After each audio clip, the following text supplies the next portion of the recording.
अम्ल और क्षार पर एक नज़र। शरीर अम्ल और क्षार के बीच संतुलन होम्योस्टैटिस बनाए रखने के लिए लगातार काम करता है। उस संतुलन के बिना कोशिकाएं ठीक से काम नहीं कर सकती हैं, क्योंकि कोशिकाएं ऊर्जा उत्पन्न करने के लिए पोषण तत्व का उपयोग करती हैं। इसलिए दो प्रोडक्ट H+ और CO2 बनते हैं। एसिड बेस संतुलन मुक्त हाइड्रोजन आयन के नियम पर निर्भर करता है। यहाँ तक कि थोड़ा सा भी असंतुलन मेटाबॉलिज्म और शरीर के आवश्यक कार्यों को प्रभावित कर सकती है। संक्रमण या आघात और दवाइयाँ जैसी कई स्थितियाँ एसिड बेस संतुलन को प्रभावित कर सकती है। ABG परिणामों की व्याख्या।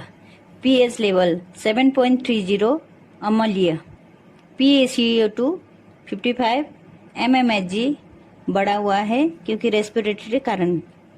HCO3 25 मिलीक्यूल पर लीटर सामान्य है। PaO2 80 सामान्य। Respiratory acidosis, pH 7.49 एल्कलीमिया, PaCO2 40 mmHg सामान्य। HCO3 29 मिलीक्यूल पर लीटर मेटाबॉलिक कारण। PaO2 85 mmHg सामान्य।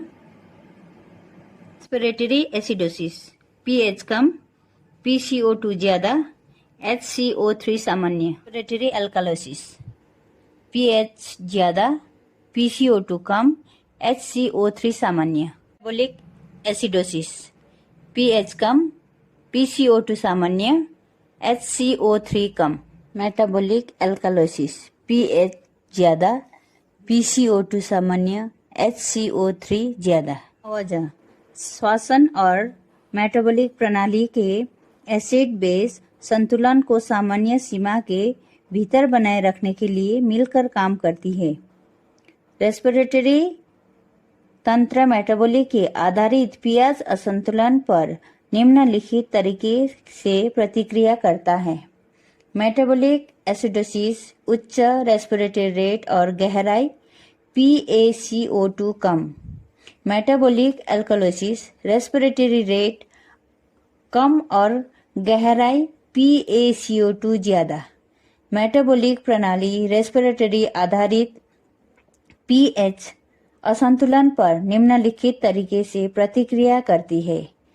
रेस्पिरेटरी एसिडोसिस में HCO3 ज्यादा और रेस्पिरेटरी अल्कालोसिस में HCO3 कम। पूर्ण अवशोषण।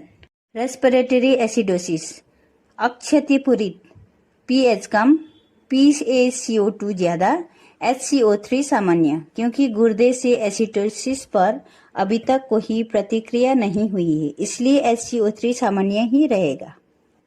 आंशिक मुआवजा दिया गया, pH कम, PaCO2 ज्यादा, HCO3 ज्यादा। गुर्दे परिसंचारी HCO3 की मात्रा बढ़कर एसिडोसिस पर प्रतिक्रिया करना शुरू कर देता है। मुआवजा दिया गया, pH सामान्य, PaCO2 ज्यादा, HCO3 ज्यादा। एसिडोसिस को ठीक करने के लिए pH सामान्य, PaCO2 और HCO3 स्तर पर वापस आ जाता है।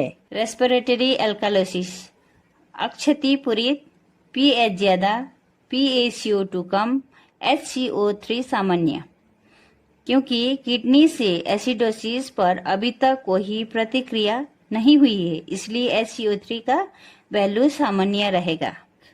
मुआवजा दिया गया, pH उच्च, PaCO2 कम, HCO3 कम। गुर्दे परिसंचारी HCO3 का मात्रा को कम करके एल्कालोसिस पर प्रतिक्रिया करना शुरू कर देता है। पूरा मुआवजा दिया गया, pH सामान्य, PaCO2 कम, HCO3 कम। गुर्दे परिसंचारी HCO3 की मात्रा को कम करके एल्कालोसिस पर प्रतिक्रिया करना शुरू कर देता है। मेटाबॉलिक एसिडोसिस अक्षतिपूरित, pH कम, PaCO2 सामान्य, HCO3 कम। क्योंकि एसिडोसिस के प्रति किडनी से अभी तक कोई प्रतिक्रिया नहीं हुई है, इसलिए PaCO2 सामान्य रहेगा। आंशिक मुआवजा दिया गया। पीएच कम, PaCO2 कम, HCO3 कम। किडनी परिसंचारी PaCO2 की मात्रा को कम करके एसिडोसिस पर प्रतिक्रिया करना शुरू कर देता है। पूरा मुआवजा दिया गया। पीएच सामान्य, PaCO2 कम, HCO3 कम। एसिडोसिस को ठीक करने के लिए पीएच का सामान्य, PaCO2 और HCO3 स्तर पर लौटना अभी भी कम है। मेटाबॉलिक एल्कलोसिस अक्षतिपूरित, पीएच ज्यादा, PaCO2 सामान्य, HCO3 ज्यादा। क्योंकि फेफड़ों से अभी तक एल्कलोसिस पर कोई प्रतिक्रिया नहीं हुई है, इसलिए PaCO2 सामान्य रहेगा। आंशिक मुआवजा दिया गया। पीएच ज्यादा, PaCO2 ज्यादा, HCO3 ज्यादा। फेफड़ों परिसंचारी PaCO2 की मात्रा बढ़कर एल्कोलिसिस पर प्रतिक्रिया करना शुरू कर देता है। पूरा मुआवजा दिया गया। पीएच सामान्य, PaCO2 ज्यादा, HCO3 ज्यादा। पीएच के सामान्य स्तर पर लौटना, PaCO2 और HCO3 का स्तर एल्कोलिसिस को ठीक करने के लिए अभी भी उच्च है। उदाहरण एक 45 वर्षीय महिला को अस्थमा के गंभीर दौरे के कारण नर्सिंग यूनिट में भर्ती कराया गया है। 3 घंटे पहले भर्ती होने के बाद उन्हें श्वास लेने में तकलीफ बढ़ रही है। उनका एबीजी का रिपोर्ट में इस प्रकार आता है। PH 7.22, PaCO2 55, HCO3 25। चरणों का पालन करें। पीएच का आकलन करें। यह कम है, इसीलिए हमें एसिडोसिस होता है। PaCO2 का आकलन करें। यह उच्च और पीएच की विपरीत दिशा में होता है। HCO3 का आकलन करें। यह सामान्य सीमा 22.26 की भीतर बना हुआ है। PaCO2 के बढ़ने के साथ एसिडोसिस मौजूद है, जो प्राथमिक श्वसन समस्या को दर्शाता है।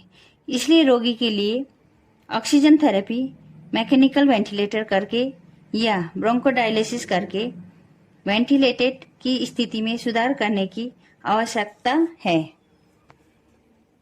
उदाहरण 2 एक 55 वर्षीय पुरुष को बार बार आंत रुकावट के कारण भर्ती कराया गया। उन्हें पहले कई घंटों से असहन उल्टियां हो रही है। उनकी एबीजी का परिणाम यहाँ दिया गया है। PH 7.50, PaCO2 42, HCO3 33। फिर से चरणों का पालन करें। पीएच का आकलन करें। यह उच्च है, सामान्य होता है इसमें 7.35 to 7.45, इसलिए एल्कोलिसिस का संकेत देता है। PaCO2 का आकलन करें। यह सामान्य सीमा भीतर है, इसका सामान्य वैल्यू होता है 35 to 45। HCO3 का आकलन करें। इसका सामान्य वैल्यू होता है 22 to 26। पीएच के सामान्य दिशा में आगे बढ़ रहा है। HCO3 में वृद्धि परिवर्तन के साथ एल्कोलिसिस मौजूद है। क्या इस रोगी का आईवी का प्रशासन शामिल हो सकता है? अतिरिक्त आधार को कम करने के लिए तरल पदार्थ और उपाय।